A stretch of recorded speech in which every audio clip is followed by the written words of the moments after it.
Let me make some other examples. What is a proceduralism in Houdini, so we can follow better. And on the end of the lesson, I want also to show you how we can use both Touch Designer and Houdini in the same workflow. How we can start the project inside of Houdini and continue to work on it inside of Touch Designer, which makes sense in the frame of our course. What is proceduralism? Proceduralism is derived from the word procedure, which is actually the programmer's term. Procedure means some black box producing predictable results and controllable from the person, from the operator, who don't need to know about how it's constructed inside. And synonym of that word would be function, and basically both procedure and function processing the data. So we have not to forget that in both Touch Designer and Houdini we processing data. So every operator transferring data to another operator by these wires. And data can have also different type. So for example, the blue data is a pixel data, and green data is a values data. And what differs Houdini approach from all other 3D programs? The idea of this software created in middle of 80s is still most revolutionary, because everything what we do in Houdini is procedural. Procedural means instead of doing work by hand, you can do it by functions. And that doesn't mean you need to have the mathematical background. However, it can be helpful in some moments. But the most important thing, it makes your work reusable, it makes your work automatable, and especially cool that you can really easy make changes.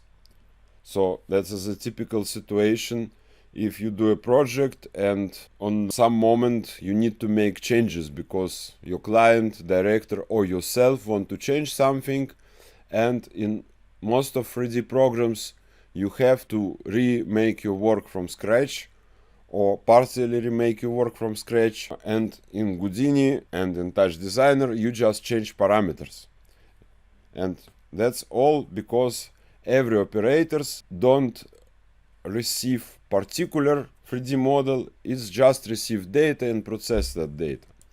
So let me show some example. For example, let me make some geometry and let me create a very basic grid model, make it more detailed, and let's imagine I want to change something on this model. For example, I will define some rule.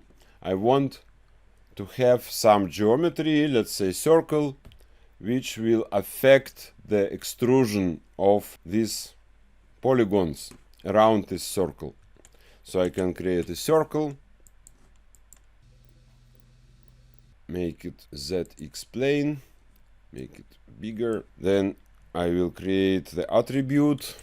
I will make the geometry black, and I will make a circle white. And then I want to transfer this information from one geometry to another, which I can create by attribute transfer.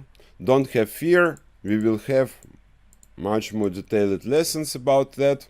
Now I just want to show you basics very fast. So then I can define the region, how this data is transferred. So then I want to make the extrusion. Extrusion in this case should be property of polygons. I will convert the point attribute to primitive attribute using attribute promote. You can see already the difference because point attribute was smooth and primitive attribute fills the full primitive by the color. Then I can create the poly extrude operator and I extrude the polygons. I say individual components, I can make some small inset, and then I can control the extrude height by the attribute.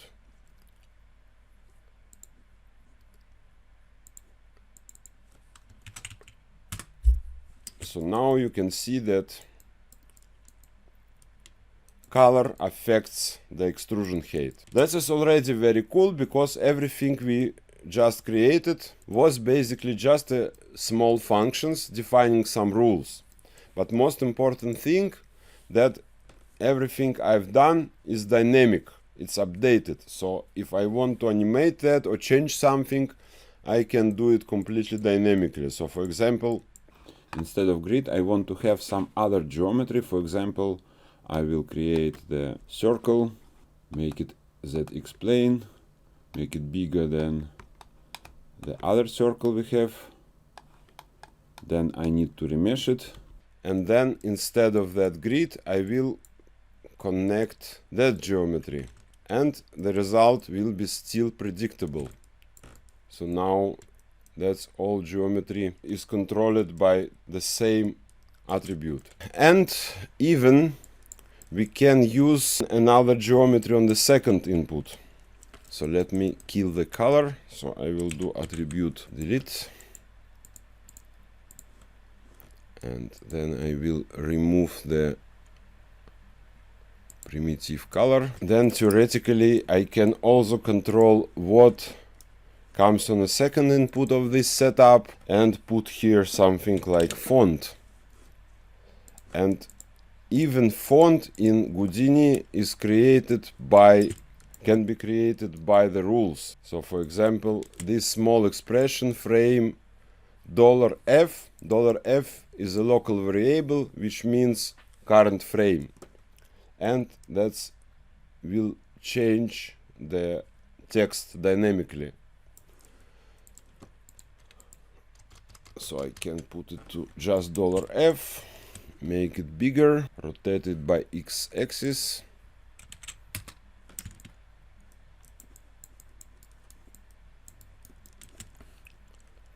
make it bigger, and then I can resample to make the geometry more dense and connect it to the color input. So then we will see that the result will be also dynamically updated. So I will also make normals to correct the normal visualization. And now I can play back, and you can see that